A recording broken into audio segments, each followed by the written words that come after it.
दोस्तों आज हम जो है ना बात करेंगे लैंड लॉ की, जो कुरुक्षेत्र यूनिवर्सिटी का है। एलएलबी का सिलेबस सेमेस्टर फिफ्थ का। और ये भी एक टफ सब्जेक्ट है क्योंकि इसमें बहुत सारे लॉज हैं एक साथ ही इस सब्जेक्ट में। तो एक तो इसका बुक भी अलग अलग मिलती है, थोड़ा पार्ट किसी बुक में मिलता है, थोड़ा पार्ट किसी में, तो स्टूडेंट्स जो है कन्फ्यूज़ हो जाता है नोट्स बनाते बनाते। इसलिए इसमें बहुत सारी री भी आती है। लेकिन अगर हम सिलेबस को ही सिंप्लीफाई करके देख ले और उसको छोटे छोटे पार्ट्स में डिवाइड कर दें तो बहुत इजी है नंबर गेन करना। आराम से अगर आप किसी स्मार्ट वर्क करते हैं तो 70 नंबर कहीं नहीं गए सब्जेक्ट में, आप इजीली गेन कर जाओगे। बात यह है कि स्मार्ट वर्क करने की है। जैसे यूनिट फर्स्ट का जो है, यूनिट फर्स्ट में जैसे है जो पंजाब लैंड रिवेन्यू है, तो वो क्या करेगा, रिवेन्यू को तो 20 नंबर में से देने से रहा, तो वो क्या करेगा बड़े क्वेश्चन में जो है ना इसमें से आएगा फर्स्ट यूनिट में से कि रिवेन्यू ऑफिसर क्या होता है, क्लासेस एंड पावर क्या होती हैं। तो ये एक 20 मार्क्स का क्वेश्चन बनता है सीधा सीधा। इसके साथ जो है दूसरा 20 मार्क्स का क्वेश्चन क्या बनता है, कलेक्शन ऑफ लैंड रिवेन्यू बनता है। उसके साथ दूसरे पार्ट में पार्टीशन दे देगा। तो ये इसमें दो क्वेश्चन बनते हैं, एक तो revenue officer, classes and power. तो सबसे पहले देखो, सबसे पहले वो सिर्फ वो लैंड लॉ पूछ रहा है कि लैंड लॉ के बारे में बात कर रही है। अपना जो है माइंड में ना पिक्चर क्लियर करके चलनी चाहिए कि पूछा क्या है पहले उसने। तो पूछा उसने सिर्फ क्या है, सबसे पहले बात किसकी हो रही है, लैंड लॉ की। तो लैंड लॉ में जो है एक तो रिवेन्यू ऑफिसर मेन होता है, उसकी पावर मेन होती है, कलेक्शन ऑफ लैंड रिवेन्यू होता है, ठीक है। तो वो रिवेन्यू में तो कुछ डेफिनेशन में तो कोई 20 नंबर का मार्क्स बनता नहीं है। तो बनता किस में है, रेवेन्यू ऑफिसर, उसकी क्लासेस एंड पावर में बनती है। दूसरा कलेक्शन ऑफ लैंड रेवेन्यू बनता है। फिर जो है यूनिट टू में जो क्वेश्चन बनता है, यूनिट टू में कोई डेफिनेशन का कोई इतना नहीं बनता, सिर्फ पूछ लेगा व्हाट इज़ टेनेंसी है, व्हाट इज़ टेनेंसी एक्ट, ऐसे करके डेफिनेशन पूछ लेगा। लेकिन जो राइट ऑफ ऑक्यूपेंसी है, एक 10 नंबर में ये आ सकता है, और 10 उसके साथ जो पार्ट्स में पूछ सकता है, रेंट, रिलिंग्विशमेंट, अबेंडमेंट, ये सब पूछ सकता है। लेकिन जो इम्प्रूवमेंट और कंपनसेशन है, ये पूरा पूरा 10 नंबर का क्वेश्चन बनता है। और लेकिन इसके साथ वो क्या पूछेगा, केस पूछेगा, कोई ना कोई केस के साथ। यूनिट सेकंड जो है लैंड लॉ की, वो थोड़ी टफ है क्योंकि वो केस के साथ आती है। सीधा एक सिंपल 20 मार्क्स का क्वेश्चन इसमें नहीं बनता है क्योंकि बहुत छोटी छोटी डेफिनेशंस है। तो इतना इसमें मटेरियल नहीं है कि 20 मार्क्स का आ जाए। तो वो क्या कहेगा, केस के साथ पूछेगा इसमें।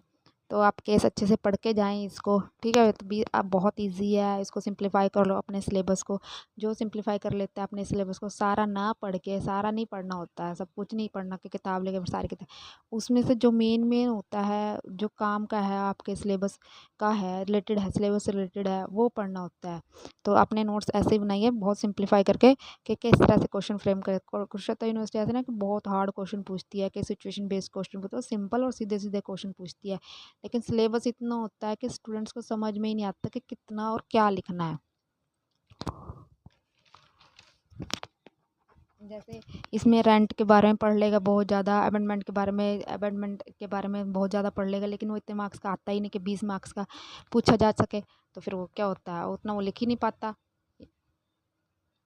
अगला है यूनिट थर्ड में जो है हरियाणा सीलिंग आ गया। अब हरियाणा सीलिंग आ गया, पहले उसने वो पूछा इसका लैंड लॉ, फिर टेनेंसी पे आ गया, फिर टेनेंसी के बाद क्या आ गया, उस पर सीलिंग पे आ गया। तो सीलिंग पे सिर्फ सिंपल सी डेफिनेशन बनती है, सीलिंग ऑन लैंड, ये सब होल्डिंग, ये सब सिंपल सी डेफिनेशन है, एक डेफिनेशन ये बन जाएगी।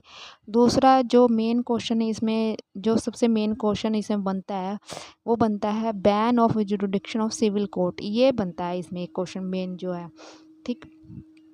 और दूसरा है wasting of right and regulation. ये 10-10 मार्क्स के, उसमें दो पार्ट्स में ये क्वेश्चन पूछ सकते हैं, क्वेश्चन जरूर पूछे जाएंगे। Wasting of rights and regulation, ये ऑफ यूज़ एंड ऑक्यूपेशन, सीधा सीधा भी पूछ सकता है, वो कैसे भी पूछ सकता है। लेकिन आपने जो नोट्स बनाए हुए लिखना वही होता है, थोड़ा सा उसको मॉडिफाई कर दो अपने हिसाब से, लेकिन पूछता वही है। सीलिंग ऑन लैंड पूछ लेगा, एक्ट क्या होता है, what is ceiling on act, कहाँ से डेफिनेशन इसका। तो इसमें ये वाला क्वेश्चन बनता है। लेकिन जो फोर्थ है वो सबसे ज़्यादा इंपॉर्टेंट है, इसमें से ही फोर्थ यूनिट और फिफ्थ यूनिट बनती है ज़्यादा। जैसे फोर्थ यूनिट सीधे से बहुत ही आसान है कि आप सिंपल सा आप पूछा हुआ है कि ग्राम पंचायत, हरियाणा पंचायत राज की हिस्ट्री पूछ लेगा, उसका इंट्रोडक्शन दो, ठीक है ना, बैकग्राउंड हिस्ट्री बैकग्राउंड पूछ लेगा उसका, ऐसे कब हुआ इम्प्लीमेंट, तो आप उसकी इंट्रोडक्शन दे के उसका लिख सकते हैं। इसमें क्या पार्ट्स में, इसमें जैसे 20-20 नंबर का क्वेश्चन सीधा बन रहा है, हरियाणा पंचायत का सीधा क्वेश्चन बनता है। फिर जनरल प्रोविज़न पूछ लेगा, इसके जनरल प्रोविज़न जरूर आते हैं, general provision of gram panchayat. फिर उसमें जो दूसरे पार्ट्स में है, जो दो क्वेश्चन दूसरे 20 नंबर का बनता है, पंचायत समिति। और इसमें इसमें जो है ये तो छोटे छोटे पार्ट्स में जो 5 नंबर का है उसमें बनता है। लेकिन जो ग्राम सभा का जो एरिया इस्टेब्लिशमेंट है, कॉन्स्टिट्यूशन ऑफ ग्राम सभा और ग्राम पंचायत, ये 20 नंबर में आ सकता है, आराम से आ सकता है ये 20 नंबर में। इसमें से क्या होएगा, 2-2 पार्ट में 10-10 नंबर के पार्ट्स पूछेगा ये एकदम से। 20 नंबर का तो सिर्फ ये जो है Haryana panchayat, general provision of gram panchayat, ये बनती है इसमें बीच में 20 नंबर का। तो बाकी 2-2 पार्ट में पूछ लेगा, सभा एरिया इस्टेब्लिशमेंट बता दो या फिर कॉन्स्टिट्यूशन ऑफ ग्राम सभा बता दो। ये जो ग्राम सभा एंड ग्राम पंचायत, ये वाला जो है ये बनता है।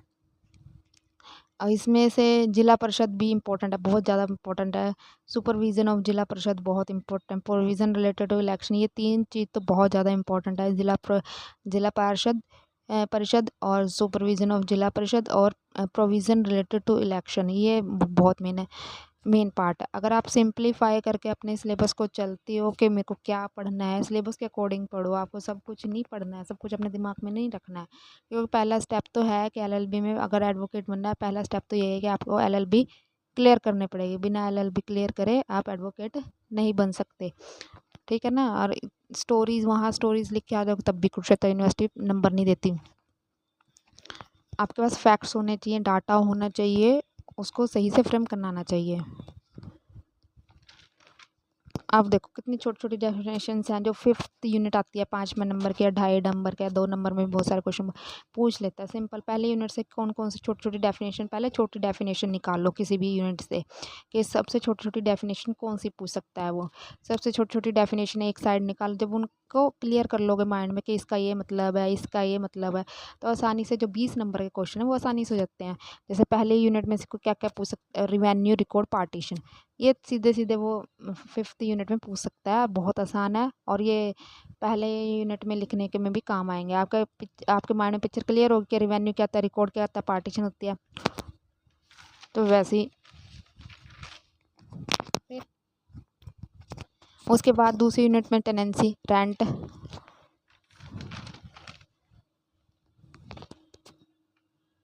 रे इसमें से ये अमेंडमेंट वगैरह का हो जाएगा। सीलिंग ऑफ लैंड बन जाता है, सीलिंग ऑफ लैंड बन गया।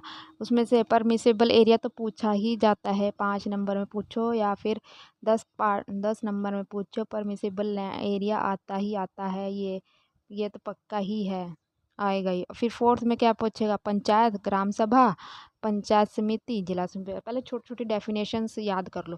जब छोटी छोटी